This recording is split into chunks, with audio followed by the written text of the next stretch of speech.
नमस्कार, आप देख रहे हैं न्यूज 24 में आपके साथ पूजा राठौर शर्मा। अब हम आपको संभल हिंसा के पहले हिंदू और मुस्लिम पक्ष के बीच बातचीत का एक वायरल वीडियो दिखाने वाले हैं, जिसमें दोनों ही पक्ष अपने अपने दावे करते नजर आ रहे हैं। लेकिन इसके साथ ही बात यूपी की उस सियासत की भी करेंगे जिसके बूते 2027 यानी यूपी विधानसभा चुनाव तक का एजेंडा सेट करने की कोशिश सत्ता पक्ष और विपक्ष दोनों की तरफ से हो रही है। संभल में हिंसा जरूर थम गई, लेकिन नेताओं की बयानबाजी में तल्खी और गंभीर होती जा रही है। अखिलेश यादव ने गुजरात दंगों की याद दिलाते हुए योगी आदित्यनाथ पर शायद अब तक का सबसे तीखा हमला किया। दूसरी ओर उसी अंदाज में पलटवार आया। अब इन आरोपों के साथ कि उपचुनाव में हार का बदला यूपी से ले रही है समाजवादी पार्टी। ऐसे में आज देखिए संभल सर्वे और सत्ता 2027 का एजेंडा।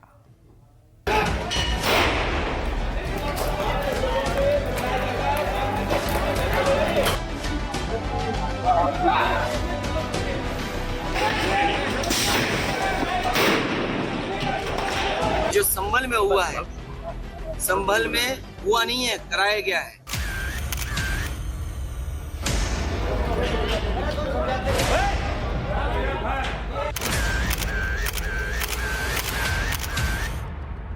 ये दिल्ली और लखनऊ की लड़ाई है जिसमें जनता पिस रही है।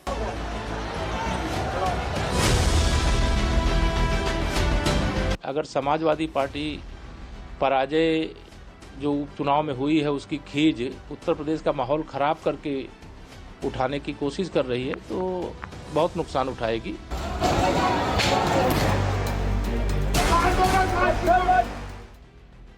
संभल में शाही जामा मस्जिद सर्वे के दौरान मची हिंसा ने पूरे देश को हिला कर रख दिया। मस्जिद का दूसरी बार सर्वे करने आई टीम और वहां मौजूद लोगों के बीच बहस के बाद हिंसा ऐसी भड़की कि पूरा संभल जल उठा।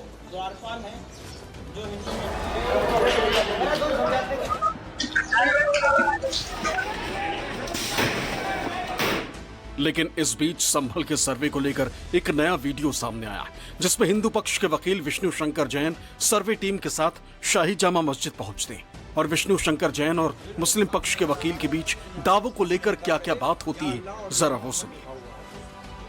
सीढ़ियाँ करीब 20 सीढ़ियाँ हैं। इसको चढ़ते ही दोनों तरफ राइट और लेफ्ट दो द्वारपाल हैं जो हिंदू मंदिर के प्रतीक होते हैं और उसको खंडित किया गया है, ऐसा स्पष्ट रूप से देखने से प्रतीत होता है। ये कहना बिल्कुल गलत है कि यहाँ पर पहले कुछ और था, उसको खंडित किया गया। बिल्कुल साफ नजर आ रहा है कि यहाँ पर कुछ नहीं था पहले, या अल्लाह और या मोहम्मद लिखा हुआ है। सुना आपने मस्जिद को लेकर दोनों पक्षों की क्या दलील है, और इसी सर्वे के बाद संभल में हालात बिगड़े और देखते ही देखते संभल में हिंसा फैल गई। हालांकि इस मामले में रोज पुलिस की तरफ से नए नए वीडियो और फोटो सामने आ रहे हैं, जिसमें साफ देखा जा सकता है कि कैसे 24 नवंबर को सुबह सुबह मस्जिद के पीछे मुंह पर कपड़े बांधकर दंगाई पत्थरबाजी की तैयारी करते नजर आ रहे हैं।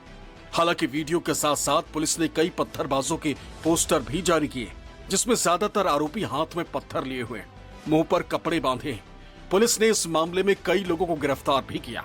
वहीं पुलिस ने कई अवैध हथियार भी जब्त किए, जिसका इस्तेमाल दंगाइयों ने संभल में हिंसा भड़काने के लिए किया था।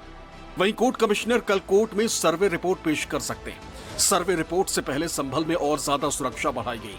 पुलिस, पीएसी और रैपिड एक्शन बल के जवानों के साथ जिला प्रशासन के अफसर मुस्तैद हैं। मस्जिद के सभी रास्तों पर बैरिकेडिंग के पुख्ता इंतजाम किए गए। आने जाने वालों पर पैनी नजर रखी जा रही। वहीं शुक्रवार को जुमे की नमाज अदा की गई, जिसके लिए शाही जामा मस्जिद से लोगों से अपील की जा रही है कि वो शांति बनाए रखें और हो सके तो जुमे की नमाज अपने घरों या घरों के आसपास की मस्जिदों से करें। जामा मस्जिद पर ज्यादा भीड़ न लगाएं, साथ ही लोगों से अपनी दुकानें खोलने की अपील भी की गई। मैं तमाम अपने मुस्लिम भाइयों से ये गुजारिश करता हूँ कि पूरे और होकर निडर होकर अपनी अपनी दुकानें खोलें, अपने अपने काम पर जाएं। कोई किसी तरह की परेशानी नहीं है। कल जो भी जुमा है आने वाला, उसके लिए आपसे खास तरीके से दरख्वास्त है, गुजारिश है कि आप अपने अपने मोहल्ले की मस्जिदों में जुमे की नमाज पढ़ने जैसे पहले पढ़ते चले आए हैं। किसी अफवाह पर ध्यान न दें, भीड़ न लगाएं। संभल की शाही जामा मस्जिद के पास इस वक्त तमाम प्रशासनिक अमला मौजूद है। खुद चाहे एसपी हो, डीएम हो, एसडीएम हो, तमाम प्रशासनिक अमला जो है वो पूरा जायजा ले रहा है कि आखिर क्या कुछ तैयारियां हैं, क्योंकि जुम्मे की नमाज और कल अदालत में रिपोर्ट को सबमिट किया जाना, तो कल बेहद अहम दिन है। और हिंसा के बाद जिस तरीके से हालात संभल में बने, उसके बाद लगातार पुलिस और प्रशासन मुस्तैद है और बाकायदा यहाँ पर न सिर्फ अब दोबारा से सीसीटीवी कैमरे इंस्टॉल किए गए हैं, बल्कि पूरे इलाके में ड्रोन से नज़र रखी जा रही है। ड्रोन को उड़ाकर खुद डीएम और एसपी जो हैं वो तमाम इंतजामों का जायजा लेने पहुंचे हैं। अतिरिक्त पुलिस बल भी लगाया जा रहा है। देखिए खुद जो डीएम और एसपी हैं वो यहाँ पर लगातार पूरे संभल के जो सेंसिटिव इलाके हैं वहाँ पर एक एक जगह जाकर मुआयना कर रहे हैं। एक तरफ संभल में हालात तनावपूर्ण हैं, तो वहीं दूसरी तरफ इस पर सियासत आई। एक तरफ अखिलेश इसे बीजेपी का राजनीतिक षड्यंत्र करार दे रहे हैं, तो वहीं दूसरी तरफ बीजेपी इस हिंसा का ठीकरा समाजवादी पार्टी पर फोड़ रही। अखिलेश ने साफ कहा है कि ये दिल्ली और लखनऊ के बीच लड़ाई है जिसमें जनता पिस रही। मुझे उम्मीद है कि इन सब घटनाओं को सुप्रीम कोर्ट सो मोटो लेकर के देखेगा कि आखिरकार इस तरह की साजिश क्यों रची गई, क्योंकि भारतीय जनता पार्टी को अपनी जो बेईमानी की थी उन्होंने उस बेईमानी को छिपाना था। कोई दिल्ली का रास्ता इसी तरीके से दिल्ली तक पहुंचा था, कोई इसी तरीके से जहां पर अमन चैन को खत्म कर करके, भाईचारा खत्म कर करके दिल्ली तक पहुंचा था। आज लखनऊ वाले भी उसी रास्ते से दिल्ली पहुंचना चाहते हैं। सिर्फ इतना ही नहीं, अखिलेश ने संभल हिंसा को उपचुनाव से जोड़ा। साफ आरोप लगाया कि बीजेपी ने संभल हिंसा उपचुनाव में हुई धांधली से ध्यान भटकाने के लिए संभल में हिंसा करवाई। साथ ही सरकार से उन तस्वीरों को भी जारी करने को कहा जिसमें बीजेपी समर्थक नारेबाजी कर लोगों को उकसा रहे थे। जिस तरीके से चुनाव को प्रशासन की ताकत से और वोट को डलवा करके अधिकारियों के माध्यम से जो चुनाव जीता, उस नाकामी को छिपाने के लिए इन्होंने दंगा कराया है। अगर ये होर्डिंग, जुर्माना, उनके नाम जारी करना, तो कम से कम भारतीय जनता पार्टी को उनके भी नाम जारी करने चाहिए जो सर्वे के समय पर भारतीय जनता पार्टी के नारे लगाते हुए भारतीय जनता पार्टी के समर्थक सर्वे के समय गए थे। वो न्याय नहीं दे रहे हैं, वो अन्याय कर रहे हैं वहाँ। उधर अखिलेश ने बीजेपी पर हिंसा का आरोप लगाया, तो वहीं दूसरी तरफ यूपी के डिप्टी सीएम ने अखिलेश पर पलटवार करते हुए कहा कि उपचुनाव में हार का बदला समाजवादी पार्टी प्रदेश का माहौल खराब कर ले रही।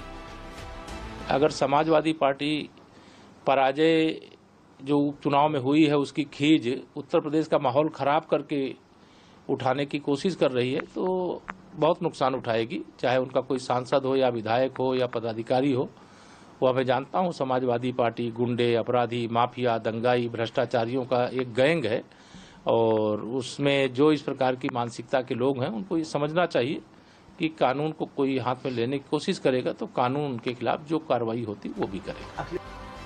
यूपी उपचुनाव में धांधली, उसके बाद संभल में शाही जामा मस्जिद का सर्वे और फिर हिंसा।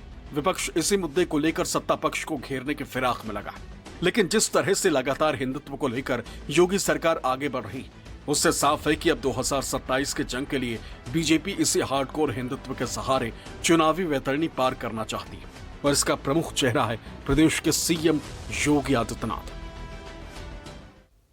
तो अब सवाल ये है कि क्या अयोध्या वाराणसी टू संभल इसी रास्ते 27 में प्रयोग होगा सफल? ये सवाल इसलिए क्योंकि देखिए हम आपको दिखाते हैं पॉइंटर्स के माध्यम से। अयोध्या क्या हुआ, बीजेपी के हिंदुत्व का ये सेंटर पॉइंट बन गया। लोकसभा और यूपी उपचुनाव में इसको जबरदस्त रूप से भुनाने की कोशिश की गई। दूसरा, ज्ञानवापी मस्जिद सर्वे आप याद कीजिए, बीजेपी ने इसे भी मुद्दा बनाया। हिंदू वोट बैंक पर सीधा इसके माध्यम से निशाना साधा गया। एक और स्थल मथुरा शाही ईदगाह मस्जिद देखिए, योगी ने कई बार इसका जिक्र किया। चुनाव में बीजेपी का यह भी कोर मुद्दा बना। और अब संभल शाही मस्जिद, योगी राज में सर्वे हुआ। यूपी में हिंदू एकता का मैसेज देने की कोशिश इसके माध्यम से सरकार कर रही है। और अजमेर शरीफ, अगली कड़ी देखिए, अजमेर शरीफ दरगाह का सर्वे, बीजेपी ने सर्वे के फैसले का समर्थन किया। 2027 चुनाव में ये ऐसे में मुद्दा बन सकता है जब समर्थन भी मिल गया है तो।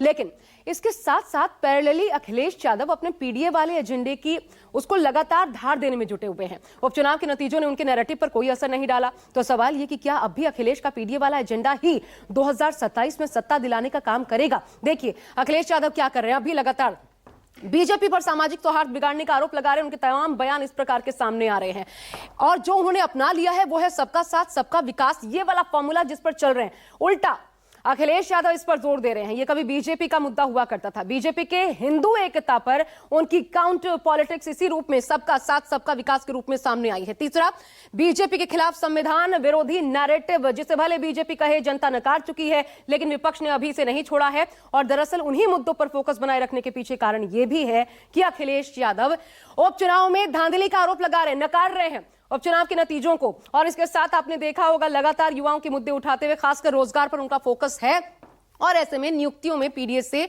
अन्याय करने का वो आरोप लगाते रहे हैं। योगी सरकार पर जमकर इसको लेकर हमलावर रहे हैं। तो क्या इन मुद्दों में इतनी धार बनी रहेगी 27 तक? सवाल यह भी उठता है। या फिर हिंदुत्व और हिंदू एकता के आगे बाकी सब कुछ गौण हो जाएगा? भविष्य की राजनीति और चुनावी नतीजे ही इसका सही आकलन कर पाएंगे।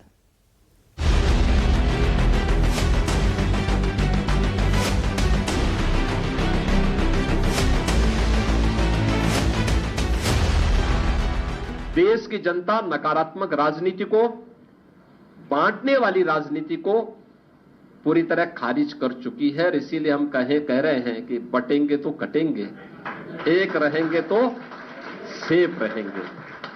तो एक रहेंगे सेफ रहेंगे पर देश की जनता जनार्दन ने राष्ट्रीय एकता और अखंडता को मजबूती प्रदान करने के लिए, सुरक्षा और समृद्धि के लिए अपना जनादेश दिया है। यूपी उपचुनाव में बीजेपी ने 9 में से 7 सीटों पर जीत दर्ज की और इस चुनाव में जो नारा सबसे ज्यादा चर्चा में रहा वो था बटेंगे तो कटेंगे। योगी के इस नारे के सहारे बीजेपी ने उपचुनाव में बड़ी जीत दर्ज की, जिससे साफ हो गया कि अब बीजेपी इसी मुद्दे के सहारे 2027 के विधानसभा चुनाव में अपनी चुनावी तैयारियों को धार देगी। हालांकि कुंदरकी को लेकर विपक्ष बीजेपी पर आरोप लगा रहा है कि उसने मुस्लिम वोटर्स को वोट डालने नहीं दिया और फर्जी मतदान से धांधली कर जीत दर्ज की। सिर्फ इतना ही नहीं, अखिलेश ने यहां तक आरोप लगाया कि बीजेपी 9 में से 7 सीटें हारी, लेकिन प्रशासन ने जीत का सर्टिफिकेट बीजेपी को दिया। 7-2 बड़ी मुश्किल से बीजेपी जीत रही थी। 7 और 7 सीटें समाजवादी पार्टी जीती है, लेकिन प्रशासन ने सर्टिफिकेट किसी और को दिया है। और जो संभल में हुआ है, संभल में हुआ नहीं है, कराया गया है। विपक्ष लगातार सत्ता पक्ष से सवाल कर रहा है कि आखिर संभल में शाही जामा मस्जिद के सर्वे के लिए जल्दबाजी क्यों दिखाई गई? क्यों हर मस्जिद के नीचे मंदिर को ढूंढने की कोशिश हो रही? आखिर सामाजिक सौहार्द के साथ खिलवाड़ क्यों हो रहा? एक महीने में लगातार उत्तर प्रदेश में कई जिलों में दंगे हो चुके हैं। इस सब की जांच निष्पक्ष सेंट्रल गवर्नमेंट की किसी एजेंसी के द्वारा करवाना चाहिए, लेकिन योगी आदित्यनाथ की ये सोच इस प्रदेश को जला देगी, क्योंकि उन्हें प्रधानमंत्री बनने का जो बड़ा सपना देख लिया। हमेशा से भारतीय जनता पार्टी की राजनीति बंटवारे की, अलगाव की और धार्मिक ध्रुवीकरण की रही है। वो चाहते हैं कि धार्मिक ध्रुवीकरण हो। संभल में जानबूझकर हिंसा कराई गई और ये सरकार के द्वारा सुनियोजित हिंसा है, क्योंकि वो उनका सर्वे से कोई लेना देना नहीं, वो इस सर्वे के बहाने हिंसा चाहते हैं। अखिलेश यादव गलत तथ्यों को रखकर, संभल के विषय को गर्म रखकर अपनी राजनीति आगे बढ़ाना चाहते हैं, चमकाना चाहते हैं। मुझे लगता है कि उन्हें इस घिनौने कृत्य से बाज आना चाहिए। हालांकि संभल को लेकर विपक्ष जो आरोप लगा रहा है वो जांच का विषय है, लेकिन यूपी के राजनीतिक परिदृश्य को देखें तो एक बात तो साफ है कि अब यूपी में बीजेपी अपने हिंदुत्व वाले स्टैंड पर कायम रहने वाली है और उसी के सहारे 2027 की चुनावी वैतरणी पार करना चाहती है, जिसके लिए योगी आदित्यनाथ ने कमर कस ली है। और इसकी झलक उपचुनाव में अपने हर प्रचार में योगी के हिंदुत्व वाले बयान से साफ नजर आने लगा। हमने कहा कावड़ यात्रा तो हम निकालने देंगे, लोगों ने कहा दंगा हो जाएगा, हमने कहा एक बार आर पार हो ही जाए, देखा जाएगा। ये जो कार्य हुआ है, जिन लोगों को नहीं करना था वे प्रश्न पहले खड़ा करते थे, आपके अस्तित्व के लिए राम भक्तों पर गोलियां चलाते थे। और आज जब विकास हो रहा है तो विकास में किसी प्रकार से बैरियर बनना है। बीजेपी जानती है कि 2027 की राहें इस बार उसके लिए आसान नहीं, क्योंकि पिछड़ा, दलित और अल्पसंख्यक का बड़ा वोट बैंक लोकसभा में बीएसपी से अलग होकर समाजवादी पार्टी के साथ जुड़ा था। ऐसे में बीजेपी इस वोट बैंक को अपने पाले में लाना चाहती है। हालांकि यूपी में विधानसभा चुनाव 2027 में होने वाले हैं लेकिन अभी से बीजेपी हिंदू एकता वाले मुद्दे को लेकर एक ऐसा नैरेटिव सेट करने में लगी है जिसके दम पर इस वोट बैंक के एक बड़े हिस्से को बीजेपी के साथ जोड़ा जा सके। लोकसभा में आपने संविधान का बॉन्ड का झूठ बोल के छल से जीत लिया, हम लोग तैयारी में नहीं थे। भाई आपको मुखिया है, भाई मोदी जी को जाता है, पूज्य महाराज जी को जाता है, मुखिया है, उनको दिन रात मेहनत करते हैं, खटते हैं, प्रधानमंत्री जैसे खटते हैं, उसमें तो नो डाउट निस्वार्थ संत हमेशा शक्तिशाली और ये देश संतों का देश है। हालांकि योगी जहां अपने हिंदुत्व के एजेंडे को धार देने में जुटे तो वहीं विपक्ष लगातार योगी सरकार के खिलाफ आक्रामक है। संभल हिंसा को लेकर समाजवादी पार्टी के कार्यकर्ताओं ने एक पोस्टर लगाया जिस पर लिखा है कि प्रभुता के आवेश में बौखलाया सुल्तान, सांप्रदायिकता की आग में जल रहा हिंदुस्तान, गणतंत्र बनाम गणतंत्र, भाजपा का चुनावी मूल मंत्र। अखिलेश लगातार सत्ता पक्ष पर सामाजिक सौहार्द बिगाड़ने का आरोप लगा रहे हैं। सबसे ज्यादा अधर्मी अगर कोई है तो भारतीय जनता पार्टी के लोग हैं। वो धर्म के रास्ते पे नहीं चलते हैं। धर्म का रास्ता क्या है? न्याय का रास्ता है, दूसरे को खुशी देने का रास्ता है, दूसरे का सम्मान करने का रास्ता है, दूसरे के अधिकार बराबर के हों, ये है रास्ता धर्म का। और भारतीय जनता पार्टी का रास्ता क्या है? अधर्म का रास्ता है। यूपी के सियासत में धर्म की राजनीति का पुराना इतिहास रहा है, लेकिन धर्म और जात पात के नाम अगर समाज के वर्गों में दूरियां पैदा हों तो वो रास्ता किसी भी कीमत पर जायज नहीं ठहराया जा सकता।